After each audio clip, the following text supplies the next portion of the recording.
lazulala umangi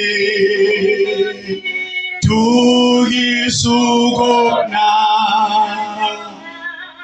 kanda umntwana konke nomunqanda ngenhlupheko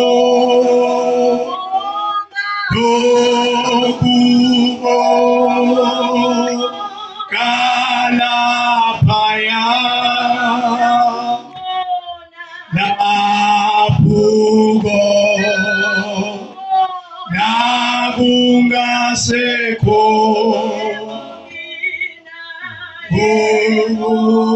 ngokubona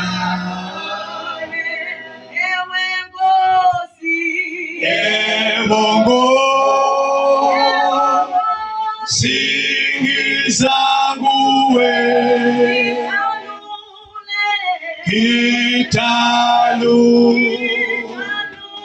lebongo mangiswi senguwe Jesu osuliwe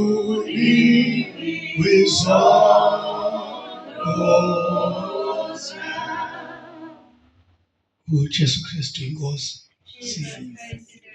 sicela ke ubrother Sibu asisikelele izwi. Ngaba lona mehlo Baba siyabonga igama likaJesu moya ngcwele Baba nankusomandla izwi lakho uNkulunkulu Baba lisazofundwa uNkulunkulu Baba ngicela ukuthi usivule indlebe somandla balingene kithi simakade Baba lihlale nasenhlizweni zethu ngosengcwele Baba ngicela ukuthi usivule Baba nengqondo si-understand moya ngcwele the way walambula ngakhona naye somandla Baba inceke yakho somandla sicela ukuthi uyisebenzise Baba kunasi isikhathi egameni likaJesu masingaboni yena kodwa masibone wena somandla masingezwa yena kodwa masizwe wena Baba egameni likaJesu siyakhuleka. Thank you Lord. Amen. Amen. Siyafunda kabazalwane incwadi kaLuke chapter 22 sizofunda from verse 31 sizofunda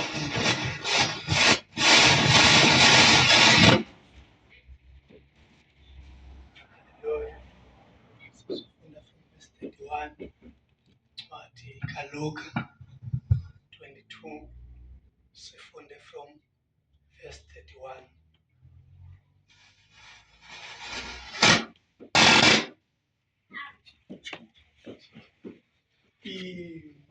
Isihloko sithi ke Petros uyalonyukiswa.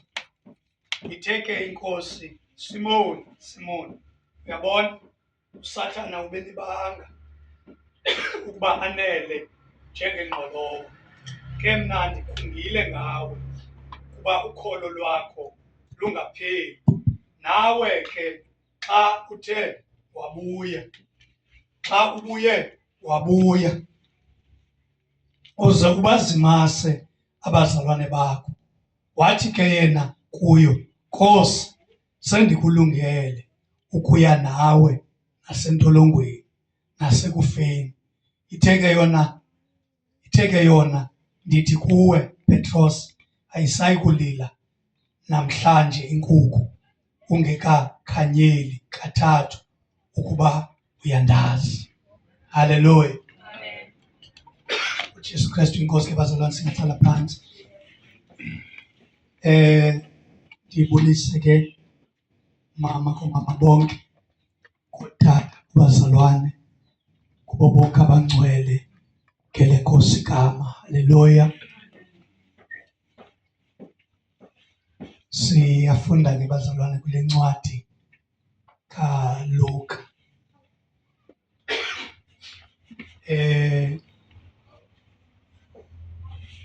Sifunda kule ncwadi kaLuke kuphambi kokuba uYesu ayobethelelwa emnqamlezweni.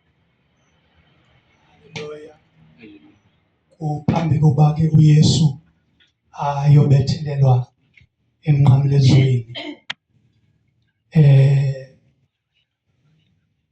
uYesu wayenabafundi bakhe babebaninzi, but they end up besiya ku-12. Hallelujah. Na kule 12 before the cross yayiseyophukile yaba ngu-11. Hallelujah.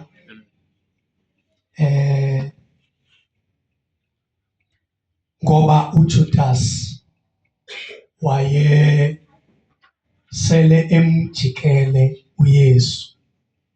Hallelujah. And ke ngoku jomba sele emjikele uYesu, akaseyiyo ipart yaba bazalwane. Hallelujah. Indima ke kaJudas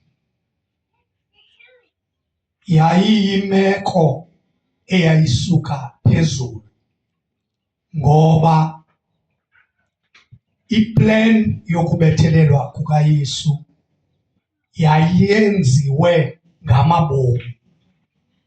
Hallelujah. So apha kule plan kwafakwa noJudas ukuze iplan iphumelele. Hallelujah. Ndandisoloko nam njengabanye abashumayeli ndimbetha uJudas as umntu okhohlakeleyo nongcolileyo. Hallelujah. Until I realize okokuba uba kwakungasetyenziswanga uJudas ngeba usindiso khange lube khona. Hallelujah. Ngoba noba wayefuna uJudas ukungambetheleli, ukungamncashi uYesu, wayengekhe akwazi. Hallelujah. Yijonge kule nto bazalwane okokuba uthi uYesu bese upper room bezawutya umthendeleko, uthi lowo ndizawuthi ndithathe naye iqala nguye ozamngcasha. Hallelujah. And uJudas enhliziyweni yakhe uyayazi uba nguye, but wathi engafuni uthatha, but wathatha. Hallelujah. That time bonke babezibuza uba ingaba ndim na Nkosi, omnye athi ingaba ndim na Nkosi. So bonke ngoku banento ethi xa kuthiwa ukhona phakathi kwethu ingaba ngubani. So uJudas wayiqinisa inhliziyo yakhe okokuba mandingayi ndiyothatha ukwenzela uba ndivele uba ndim lo. Hallelujah. But the force of heaven yatsala isandla sakhe yathi noma inhliziyo ingathathi kodwa sona isandla sizothatha, because lento it's a divine appointment. Kumele ungcashile, kumele uyenzile lento, awukwazi ungayenzi. Ngokuba uyenzanga usindiso aluzuhamba ngale ndlela beluplenwe ngayo. Bazalwane, uJudas wasetshenziswa nguThixo ukuze indaba yaseKalvari iphumelele. Yaphumelela indaba yaseKalvari ngoba uJudas wasetshenziswa ukuze uqonde ngoba wasetshenziswa naloo mali wayinikwayo uJudas zange ayothenga ngayo. Wahamba wayokuzibulala, wayokuzixhoma, kwadlulwa esemthini. Naloo mali wayibuyisela kubo ngoba yayisengenavelu, ngoba wathengisa ngegazi elingenatyala. Kodwa kwafika usindiso. uPeter ke ngoku uyalunyukiswa, ngoba xa ungayibuka kakuhle le ndaba, uPetros akayi-understand indawo uYesu akuyo, because it was the last days. zoba ayobethelela. Hallelujah. Ngokwawakhe amandla uPetros ngaske lento ingenzeki kwipresence yakhe. Hallelujah. But lona izulu lithi uba lento ayenzekanga, usindiso aluzuba impumelelo. Hallelujah. Even uPetros ngelixesha esithi kuYesu, mina ndiyawufaphufa khona noba ungelento ndongena nawe asoze ndasuka kuwe. Wayethetha yena ngokwenhliziyo yakhe, but uthetha into egqityiweyo. Oh bazalwane, uPetros ngokufuna kwakhe wayengafuni ukhanyela uYesu, but izulu lithe indlela kaYesu yoba abheke emnqamlezweni ayizufulfileka Petros ungamkhanyelanga. Hallelujah. Ngoba kwindlela yethu yokukholwa zikhona izinto esizenza singafuni uzenza ngoba sizenziswa yiplan kaThixo. Kunendawo odluliswa kuzo ungafuni udlula kuzo, kanti iplan kaThixo ihamba khona. Hallelujah. Sikhona izinto odlula kuzo esingesiso isiqalekiso but asiyi-learning curve kuwe. Sikhona izinto odluliswa kuzo kuThixo ezingesizo iziqalekiso kodwa zizinto ezizawufundisa abantu abakude noYesu, bafunde kuwe, bambone uYesu. Oba umuntu oganxeleke kwinto ethile uyakwazi udlula, adluliswe nguYesu. So not yonke into isisiqalekiso. Hallelujah. uPetros ke kuthiwa uyalunyukiswa. Amen. Uthi kuye Petros, bendimbona uSathane efuna ukunela njengengqolowa. Hallelujah. Ingqolowa bayibiza ukolweni. Bayibiza ukolweni. Hallelujah. So xa uyingqolowa uyela, if uyifake esityeni uma kwindawo enomoya, njengoba xa uyiphakamisa ezanto zihleli apha kuyo ngamakhathukhathu ayasuswa ngumoya, kushiyeke i-original ngqolowa le izawutyiwa. Hallelujah. Uthi ke uYesu kuye, ebendifuna ukunenza loo nto uSathane, but mna ndinguYesu ndiye ndakhunga ngawe. Hallelujah. Uthi Yesu, Petros, jonga bekusenzeka esi zinto okokuba uSathana efuna ukunihlakaza, efuna ukunela njengengqolowa. Andinixelelanga oba ndiyathandaza ngani, kodwa ndasuka ndabheka edolweni ndathandaza ngani. Petros, noba ezinye izinto ziyanilahlekela. Petros, ningalahlekelwa yimali, ningalahlekelwa ngabazalwane, ningashiywa ngabantu, ningatekiswa lizwe, but uthi uYesu inye into Petros endiyithandazeleyo oba ningahlukani nayo lukholo. Petros, uSathane benela njengengqolowa, but ndibegepini ngani oba ukholo lwenu lungapheli. Noba Petros ezinye izinto zingaphela, but if you keep the faith uzawukwazi uqhubeka, because uba ulahle ukholo awuzukwazi uyahamba le ndlela. Ngoba incwadi yamaHebhere chapter 6 ithi lungekho ukholo akukho ukumkholisa kakuhle uThixo. Into eyathandazelwa nguYesu kwaba bazalwane lukholo, uthi ukholo lwenu lungapheli. Uthi into endiyithandazelayo kuPetros oba ukholo lwenu, ukholo lwakho lungapheli. You pray for someone. Hallelujah. As you pray for your leader, you pray for omnye umzalwane. Hallelujah. You pray. Glory to Jesus. Uthi ke ngoku njengoba ndinithandazele Petros uba ukholo lwakho lungapheli, into endifuna undenzele yona, xa kuthe kwalunga kuwe uzuphinda uye kubanye abazalwane, nabo uyobanceda ngale ndlela nawe ndikuncede ngayo ngumthandazo. Hallelujah.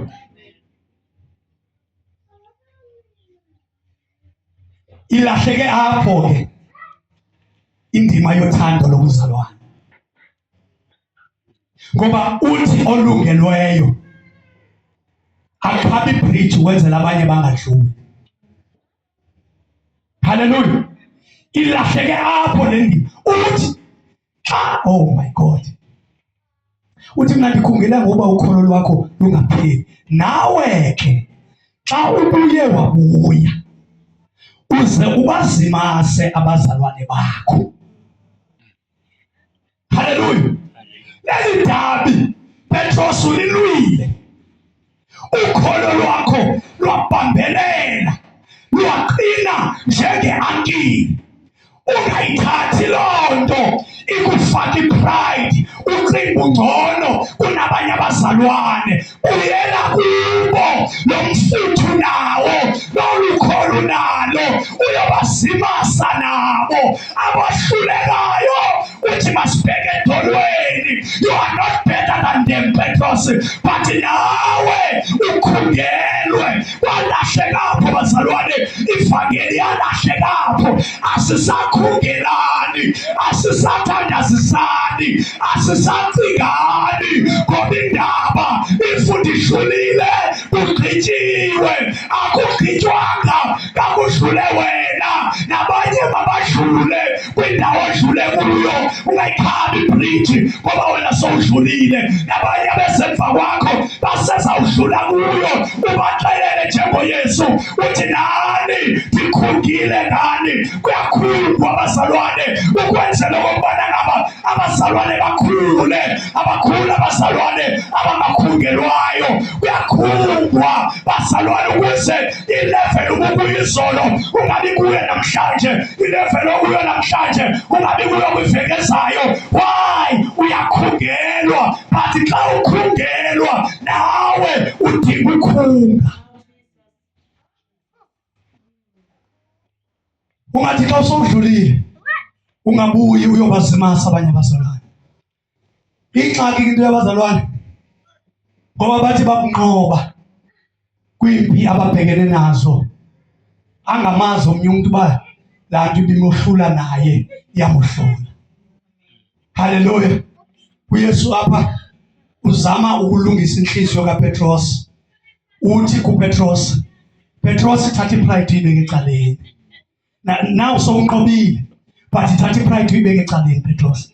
Xa udlulile Petros, uYesu umnika amandla uPetros, because uyayazi uYesu uba uzawuhamba yena, and xa engekho uYesu uPetros yayilida uPetros.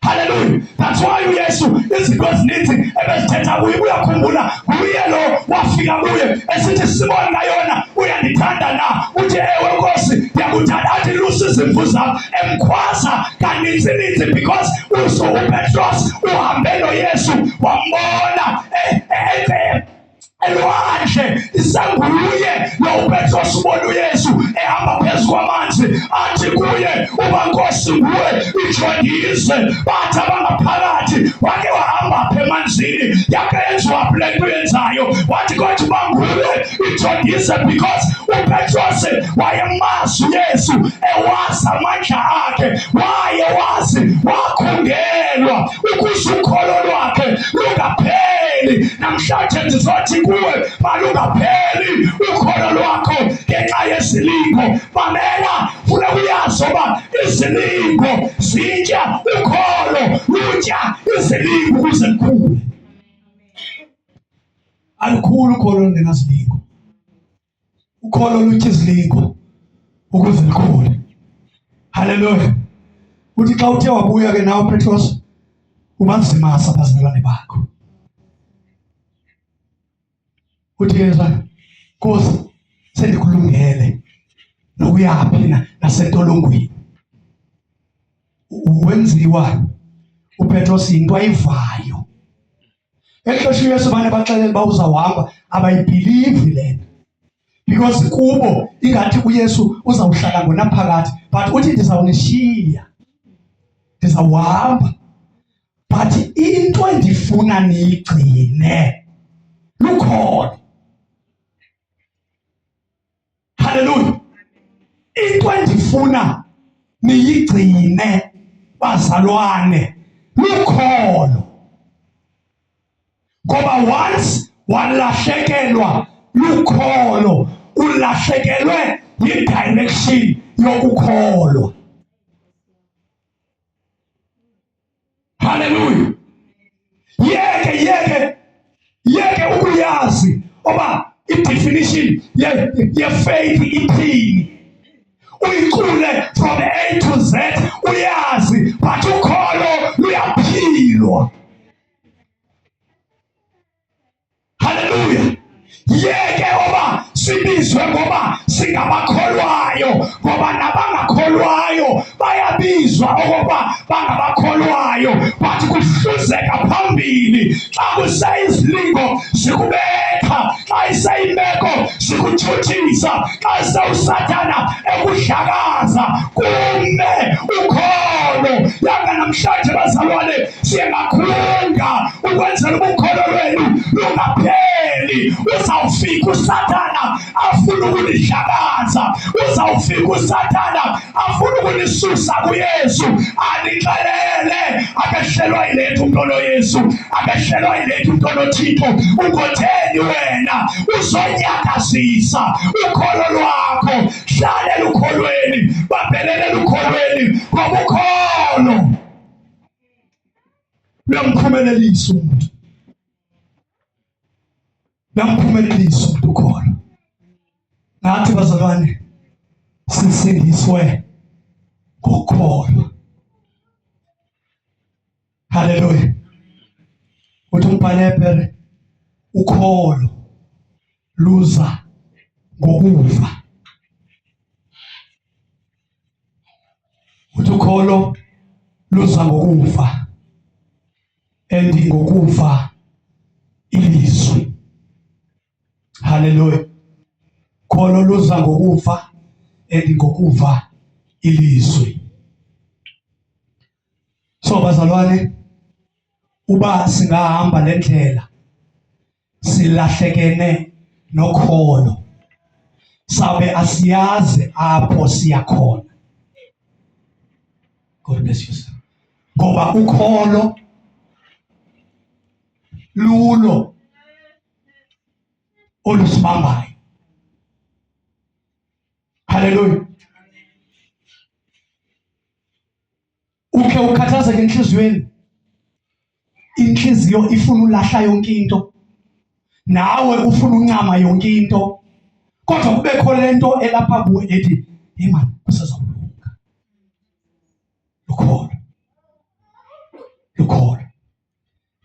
njengoba sithiwa kukukholosa ngezinto ezingabonwa, lulo lufike kuyimeko zinzima, kumnyama, kungekho nobani osecaleni lakho. Uba ngajonga abantu babhekele, uba ngajonga ubomi, the more uphatha kuyonakala, the more uzama kuyonakala, but ukholo lithi qhubeka, bheka phambili, qhubeka phambili. Bafike kuwe babuze uba uphi lo Thixo omkhonzayo. Nawe xa ufika endlini umane uzibuza, kanti Thixo uphi? Khona mithandazo yayithenda umane sithi uthuleleni Thixo, nawe uzibone sowuyongena kuloo mithandazo uyobuza uThixo uthuleleni. Kanti ukholo lulo olu-activatwayo phakathi kwakho. Uyaqala u-activatwa ukholo, aluze-activatwa sizivemve ngepeanut butter nebhotolo. Uzawufika izinto zobunzima ujikelwe kwazana nabo, kanti injongo kaThixo kukuzo-activata ukholo lwakho, lungafi ukholo lwakho. Once lufe ukholo lomzalwane kufa ikhaya lakhe. Once kufe ukholo lomzalwane kufa abantwana bakhe. Once lufe ukholo lomzalwane kufa abantu abaxhomekeke kuye, aba-around yena. Why? Ulahlekelwe i-direction. Ukholo lusisa kuThixo. Ukholo sincokola ngalo noThixo. Ukholo is a currency esithenga ngayo in the spirit. Uyathenga ngantoni ungenalo ukholo? Ukholo is a currency. Go my friend, uthenga ngemali. Kwezi shop ukhupha ikhadi uswipe. But in the spirit you use faith. Hallelujah. So malungafi ukholo lwakho ngenxa yezinto obhekene nazo. Hallelujah. uYesu uthetha nabo uthi abafundi bakhe, uba nina beninokholo olunga nge-mustard seed. I-mustard seed incinci kakhulu. Hallelujah. Ingathi xa inowa apha ilahleke because yinto encinci kakhulu. Uthi ke kubo, uba beninalo olukholo olunga nge-mustard seed, beninokwazi ukuthi kule ntaba funquleka. Uyambona uYesu uthi kuba aninakholo, xa utsho kamnandi akafuna ubaqhubekisa because bahambe naye for years, bazibona izinto ezenza, but the more ehamba kunye nabo ukholo lwabo alunyuki. Hallelujah. Because bakhona abazalwane eBhayibhileni kukho iindidi ezininzi zokholo. Kukhona ukholo olungekhoyo. Hallelujah. Xa inqanawe ingathi ingenwa ngamanzi, uYesu elele. uPetros bazama uwakhupha amanzi, but the more bewakhupha ayegcwala. Wacinga uPetros uba kukho uYesu ophakathi kule nqanawe. Wehla wayezantsi, ufika kuyo uyambuza uthi, Nkosi, Mfundisi, awukhathali na sijabalala? Lithi iBhayibhile wenyuka uYesu ayefika wakhalimela umoya, wakhalimela uqhuthelo. Hallelujah. Uyababuza ke ngokuba luphi ukholo lwenu. So it means abanalo ukholo. Hallelujah. Afika athi kwabanye xa enze into yesu athi nina balukholo luncinane. So kukho no faith, kubekho i-little faith. Hallelujah. But xa efika lo tata esithi isitaka sam siyagula, uthi uYesu ndilinde kancinci ndithandazele aba bantu sizohamba sibheke kule ndawo ohlala kuyo. I-distance yale ndawo ahlala kuyo lo mfo yayiyi-3 days walk, because uYesu wayethanda uhamba ngenyawo. Uyajonga lo mfo okokuba uYesu uyawufika kudala, kukhona into elapha kuyo uYesu engafika ngoku simile. Hallelujah. Uthi no Yesu, sukuya endlini nam, there is no need. I know amandla akho. Thetha ngezwi siyophiliswa isitaka sam. Wathi uYesu kuyo, zakhe ndalibona phi ukholo olungaka. We need bazalwane sinyuke elukholweni siye kwi-great faith. Hallelujah. Uthi takhe ndalibona phi ukholo olungaka. Ibe seyithi le ndoda kuyo, no kaloku nam ndinabantu abaphantsi kwam endibaxelelayo uba mabenze ntoni bayenze ngexesha endifuna bayenze ngalo. I know your word ephuma kuwe namandla. Wasindiswa lukholo. Hallelujah. Namhlanje ndifuna uactivate ukholo lwakho, because if uluze ukholo uSathane uzodlalela phezu kwenhloko yakho. Akazukuyekisa uye ecaweni xa uzawudlalela phezu kwenhloko yakho. Akazukuyekisa uba ngumzalwane xa uzawudlalela phezu kwenhloko yakho, because uyayazi uba awukholwa. Xa ungakholwa funa ukuxelela namhlanje awumkholisi uThixo. Hallelujah. Ngoba lithi iBhayibhile lowo uzayo kumele akholwe okokuba uYesu one, uba uThixo one ukho. Number two, ungumvuzi wabo bamfunayo. So if you lose faith, you lose direction eya kuThixo. Hallelujah. So yithathe le meko, ezimeko ubudlula kuzo, uzithathe ekuthini bekuzo activatewa ukholo lwakho. Hallelujah. Ngoba ukholo luyalunceda ikholo. Hallelujah. Endiyazi umuntu okholwayo awumvi xa esithi ndiyakholwa, kodwa umva ilanguage yakhe. Ikhona ilanguage yokholo. Hallelujah. Ilanguage yokholo yile ithi kumnyama uthi kuyakhanya. Language yokholo. Language yokholo yile besithi awukho umsebenzi uthi ukhona. Hallelujah. But alikafiki ixesha loba owamfike kum. Hallelujah. Language yokholo ukuthi ungenandlu uthi at the right time God will make it happen. Izawuba khona. Akusathethi wena, sekuthetha ukholo. Yeyona nto uSathane alwa nayo, because uyayazi ukuba once ulahla ukholo izinto ozozikhupha ngomlomo wakho zizinto ongazokwazi uphinde uzirivese. Don't lose faith. Don't lose faith. Ngalahla ukholo. Ngalahla ukholo. Uthi Petros ukuze ukholo lwakho lungapheli. Hey, kubuhlungu uhamba nabazalwane bephelelwe lukholo. Ubona abantu nje namhlanje sebexolela uThembi oil, abakwaziyo ungena abaShoprite bazithengele kuphela ukholo. Kuphela ukholo. Hallelujah.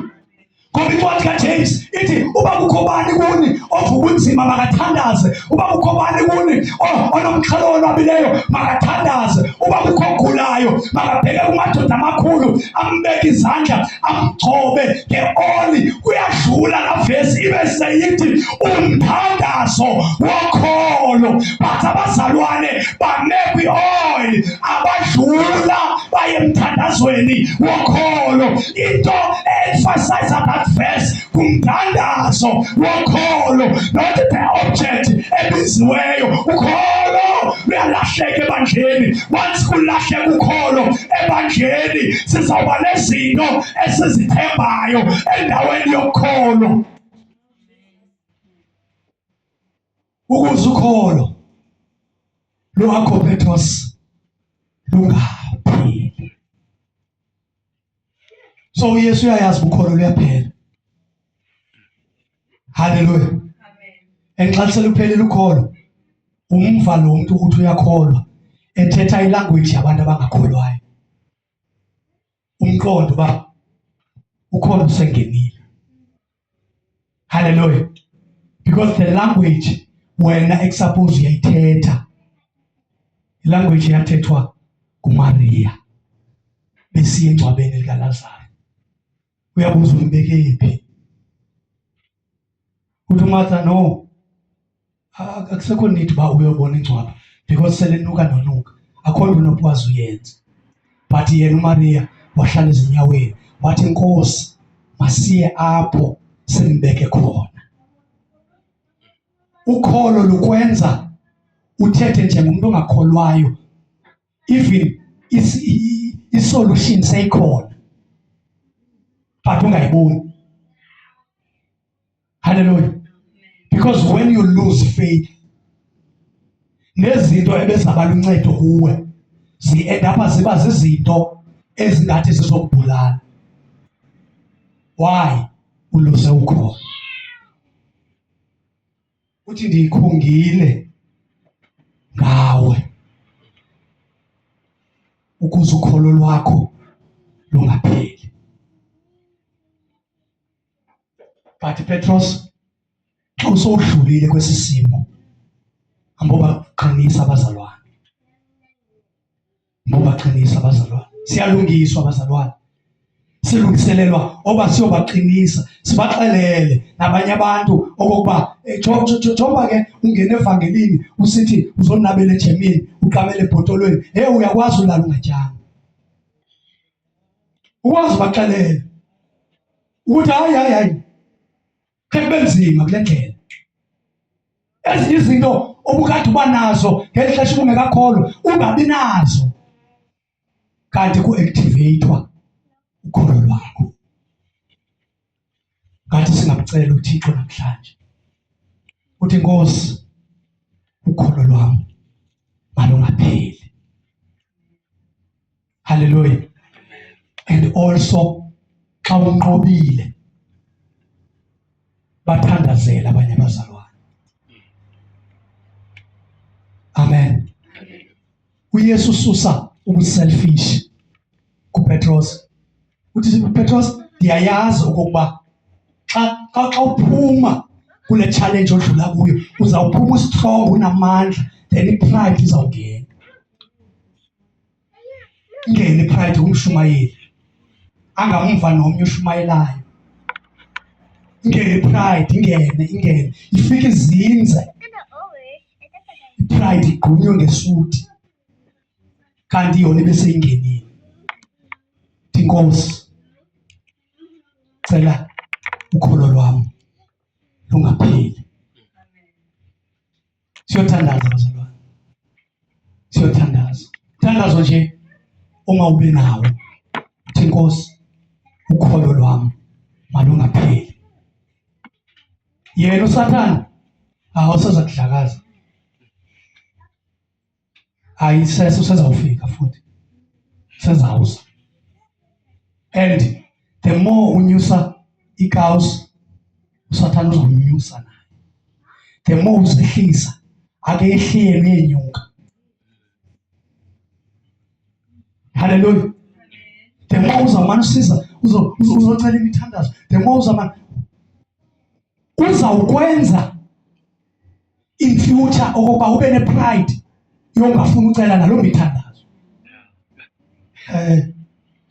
Ngomnye umuntu lo ngoba uzawuthi ngotheni wena uhlala ucela imithandazo abanye abantu bengekho njengawe. Uyazibona uba awulungi kule. Thula uqhubeke, because bakhona apha kuni abaqhubekayo. Kutheni wena ufuna uzenza ungcwele kangcwele? Nguye lo ushumayela kuwo. Uhlale naso so. Uthi xa usohleli naso sigqabhuke sesinuka. Kholo lwakho lungapheli. Siyakhungelwa bazalwane, siyakhungelwa. Masimceleni uThixo uthi, Nkosi, sometimes bendiye ndithethe njengomuntu ongakholwayo. Yazi ngathi uthethe emntaneni uthi, hayi lo sozajika. Uthethe language yabantu abangakholwayo. Uthethe language yabantu abangakholwayo. Into ethile mna soze ndibe nayo, uthethe language yabantu abangakholwayo. As a result uwile, because awukwazi uthetha ilanguage yabantu abangakholwayo kodwa uyakholwa. Zonke lento ekwenza uba uzi-owne nezinto ezingezo zakho, ukulahlekelwa lukholo. gada ukholo lwakho, lugade. Haleluya. Gada ukholo lwakho. Kukho abalahlekelwe lukholo. Every Sunday bafika ecaweni bathi ndiyakholwa kuYise onamandla wonke. Bayicule ngeshathi lo ndiyakholwa kuYise onamandla wonke. Kodwa lukho ukholo. Noma ungayicula njani, noma ungayenza njani, uba lukho alukho. And xa lungekho uyabumnikazi wokholo. Bathi abapostile xa bebona ukuba hey izinto ezenziwa nguYesu asikwazi uzenza but siyazenza zonke ezinye izinto athe masizenze, baya kuye bathi inkosi songezelele ukholo. Abantu abanjalo ngabantu abangena pride, abakwaziyo ukuya kuye bathi inkosi songezelele ukholo, ngoba ukholo lwethu luncinci. Haleluya. Uba ukholo lwethu besingale nyusa bazalwane siye to the top with great faith, the miracles will go back to the church. Imimangaliso iyawubuyela endlini kaThixo. Imimangaliso iyawubuyela endlini kaThixo. And sawuthi singathethanga ezo nkonzo zabaprofeti uThixo azivale singatshongo. Uba sibambelele phi? Kukholo. Kholo. Masiyocela abazalwane. Masiyocela. Inkosi ukholo lwam malungapheli. Ewe ndivuba unzima.